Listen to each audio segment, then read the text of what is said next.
Estrategias fundamentales de Procter & Gamble para seguir creciendo y seguir siendo un negocio competitivo es la innovación. La innovación de sus marcas, la innovación de productos y veremos más adelante también la innovación en cuanto a soluciones logísticas. A nivel global nos organizamos en 3 unidades de negocio. Las unidades, una primera de cuidado personal, una unidad de salud y una unidad que englobaría pues, todas las actividades de cuidado del hogar. En cuanto a lo que es el área más relacionada con cadena de suministro de hecho es un área dentro de lo que nosotros entendemos por suministro de producto. La gestión desde los departamentos de ingeniería que trabajan para el diseño de las fábricas hasta pues la puesta de nuestros productos en el lineal de los clientes. Esta organización cuenta con casi la mitad de los empleados totales de la compañía y pues para que se hagan una idea del tamaño, mueve en torno a 5.000,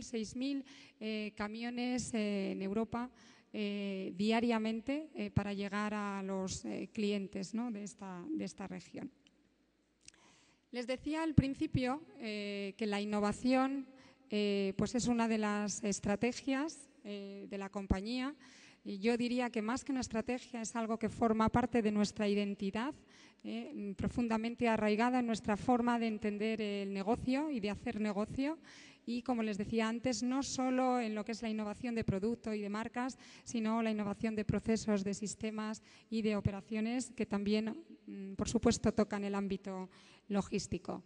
La historia de Procter en cuanto a sus productos es de hecho una historia de innovación. Tenemos ciertos hitos importantes en nuestro currículum, como haber sido pues, la empresa que por primera vez puso un detergente en polvo, allá por el año 1946, o una primera pasta de dientes con flúor, pues la empresa que innovó los pañales desechables.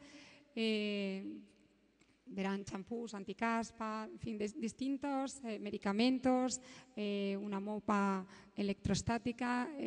ámbitos y canales y sectores del negocio donde pues, hemos ido abriendo brecha y abriendo pues, nuevas oportunidades para los consumidores.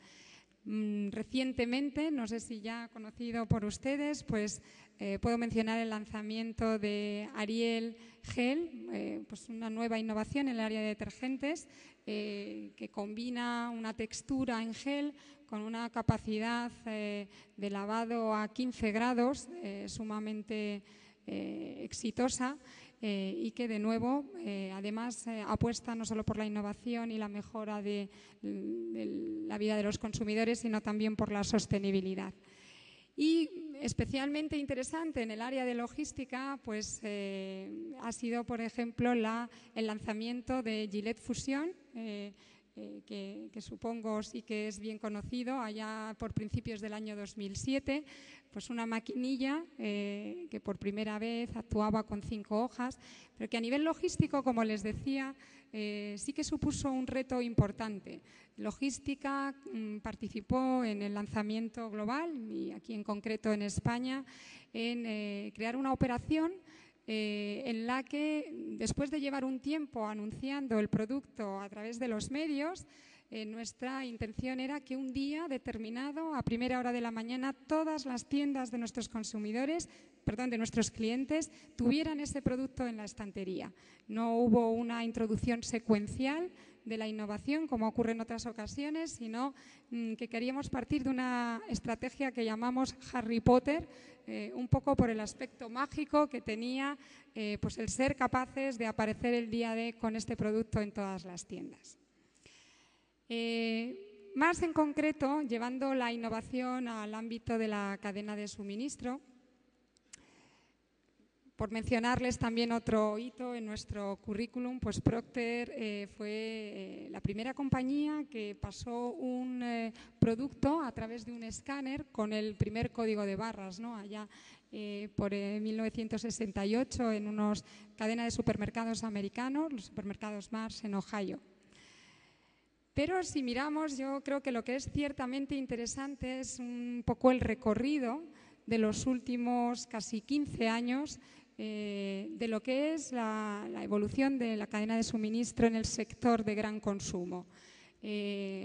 Hace 15 años la distribución básicamente nos encontrábamos entregando tienda a tienda a la mayor parte de nuestros clientes.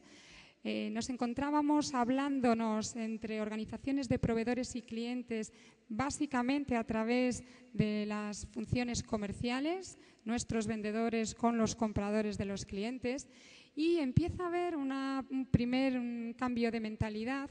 acuñado por Walmart en Estados Unidos a finales de los 80, a principios de los 90, en los que empieza a cambiar el lenguaje para tratar de mover ese ámbito puro de la negociación a la apuesta por la colaboración.